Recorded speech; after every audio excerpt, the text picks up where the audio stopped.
that the integration of renewable energy and energy storage systems can provide valuable energy services to residents, businesses, and communities throughout Hawaii.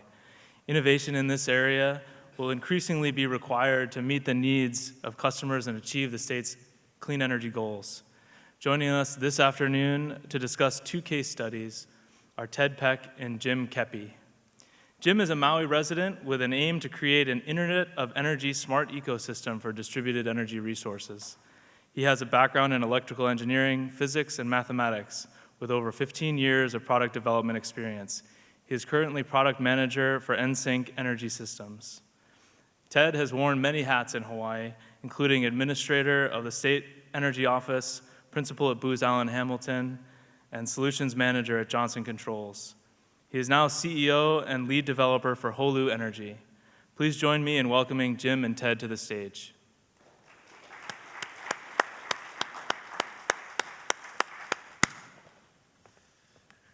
Thanks, Dave. Appreciate it.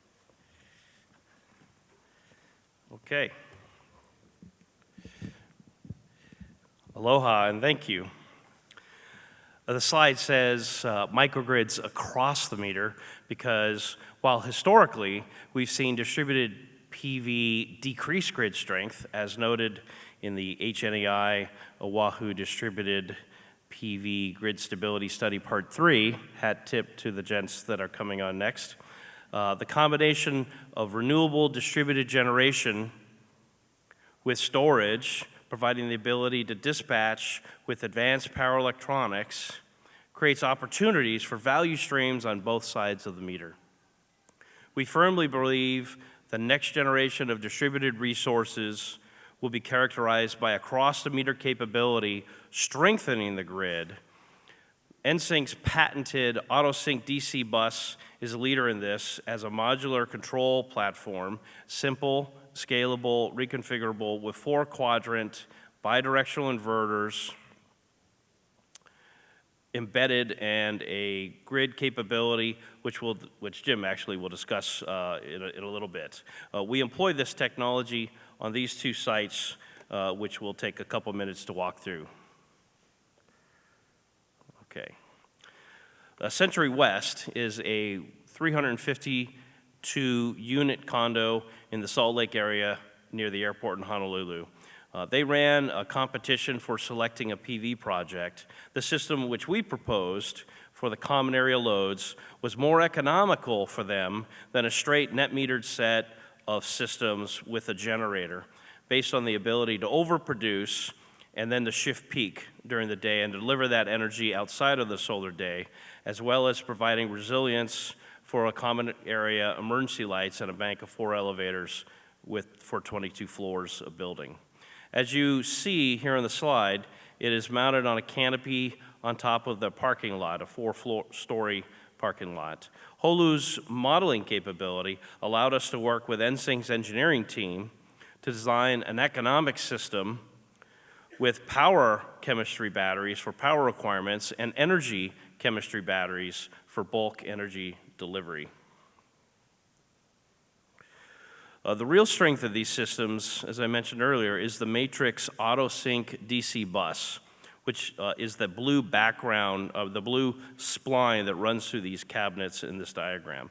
It provides a gathering place for electrons and an elegant architecture for active prioritization of grid, renewables, and storage, producing electricity based on the most efficient and economic outcome, as designed by the set points on each drawer, the white boxes there in each cabinet, and the DC bus voltage.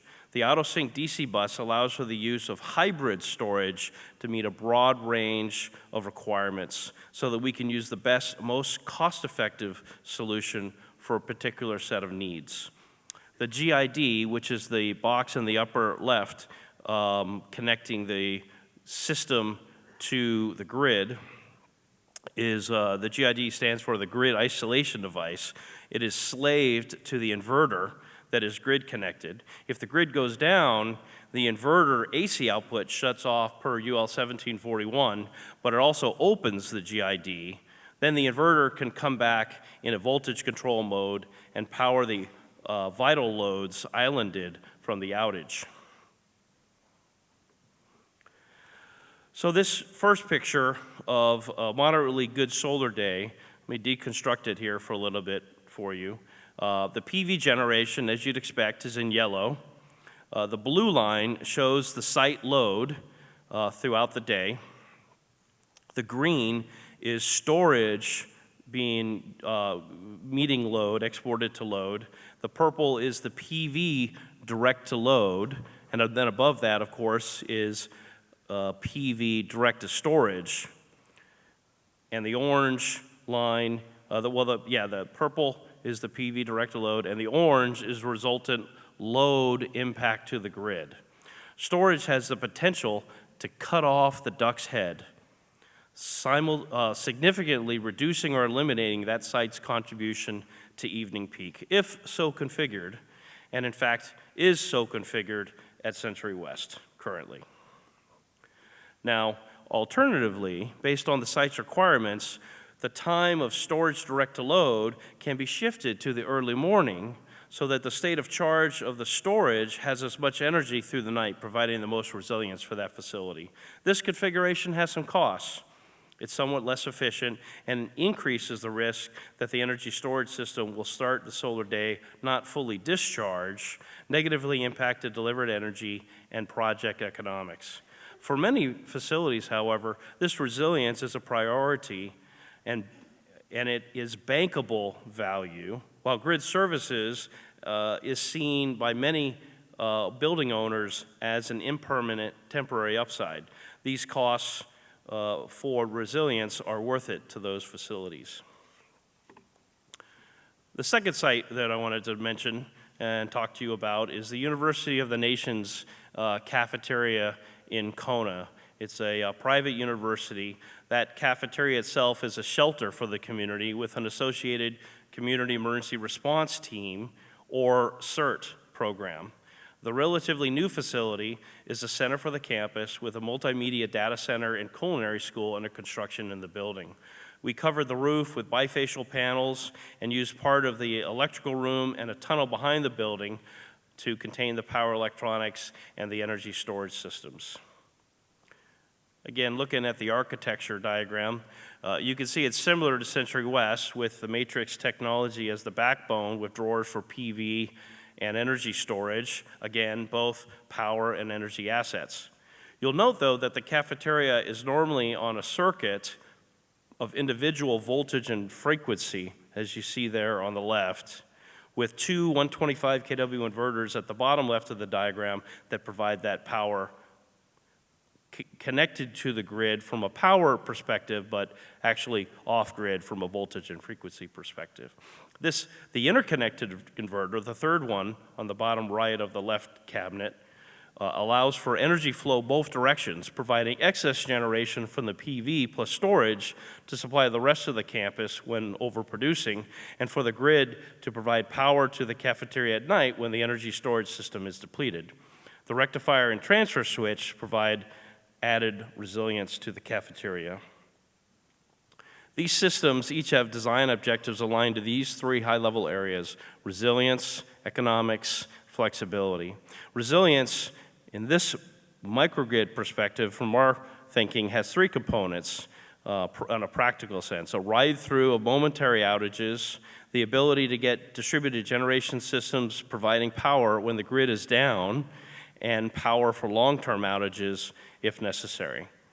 These systems will be chosen by facilities that see an economic benefit based on a broad range of metrics that are their choice, and these can be manifold. Lastly, in the transitory times of the grid, which we've been talking about today, the economy, and a site's own master plan, flexibility and future-proofing has a value of its own. We've learned that planning for the next generation of distributed generation is like moving from checkers to three-dimensional chess. It used to be that the solar industry would know how to size a system in the NEM world by looking at a single utility bill and building a system that generates some percentage of that annual load over a year. Right sizing means knowing the power transient requirements, the historical seasonal load profile, and the expected load profile for the life of the system or of the power purchase agreement. Additionally, there's a sweet spot for asset allocation between daily energy demand, a daily energy delivery to load, resilience, and other potential services. This is an area of continual exploration and learning. Coming back to the grid capability, I mentioned at the beginning, I will hand this discussion over to Jim, the product manager for NSYNC Energy Systems, to walk us through the capability and explain what you'll see in our booth upstairs in the back corner. Jim?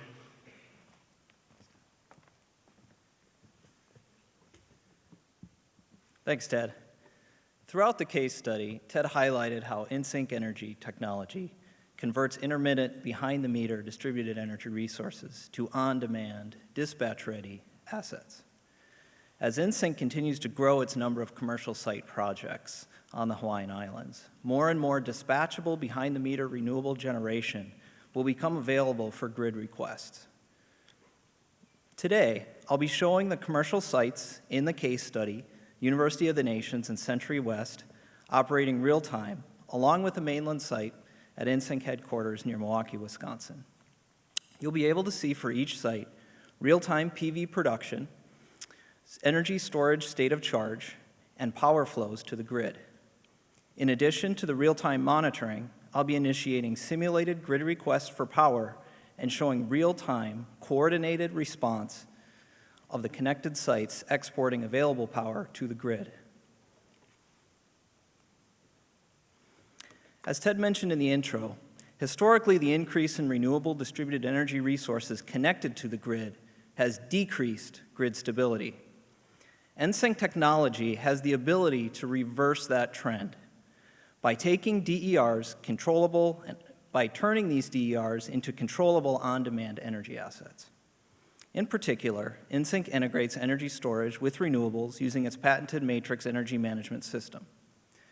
My team, over the last 2 years, has been focused on developing a software platform to facilitate across-the-meter communication and control, such that utilities and ISOs can harness NSYNC's behind-the-meter commercial sites as part of their generation fleet. This approach provides value to both the grid provider and the distributed energy resource owner. In addition, grid provider customers benefit from a stronger grid that is more resilient and allows continued addition of renewables to the generation mix. Today, I'd like to introduce NSYNC's Internet of Energy product, DER Flex. DER Flex provides distributed energy resource owners and operators the ability to aggregate and monetize their energy generating assets. In particular, the IOE platform enables DER participation in the utility marketplace, such as wholesale electricity and ancillary grid services markets. The DER Flex system utilizes supervisory control and data acquisition, or SCADA, protocols, and uses trusted third-party cybersecurity firewalls to meet utility and ISO mission-critical requirements. Using this secure infrastructure, DER Flex enables coordination of multiple sites to fulfill grid requests. DER Flex gives energy asset holders the ability to sell energy and reduce electrical bills, while also ensuring commercial site resiliency. With the rise in big data and analytics, DER Flex is created to be a smart platform that optimizes how energy is used. The platform integrates forecasting to predict generation and load, also to prepare for resiliency challenges due to weather conditions and to maximize revenue opportunities. Applications like demand charge reduction, time of use optimizer, and power factor correction are available to DER Flex users. The platform prioritizes applications based upon value while adhering to site-specific operating parameters. Also, the complexity of balancing multiple priorities and value streams is handled automatically by DER Flex, such that owners and operators do not need to become experts in energy markets.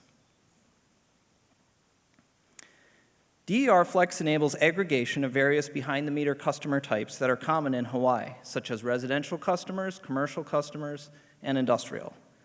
With the platform's ability to securely deliver asset status, availability, and control, utilities and ISOs can harness behind-the-meter DERs to enhance grid performance. InSync Energy's technologies eliminate the intermittency issues inherent in renewable energy generation and enable renewables to serve as controllable, on-demand assets. As Hawaii continues to increase the use of renewable power in its generation portfolio, DER Flex will facilitate the efficient and effective use of these resources for both behind-the-meter customers and the utilities who manage the grid.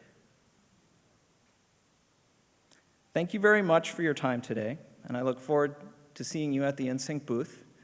I'll be running demonstrations this afternoon from 4 to 7 p.m., and then we'll be running demonstrations again tomorrow morning from about 7 a.m. at the breakfast, all the way through after the lunch session. Mahalo.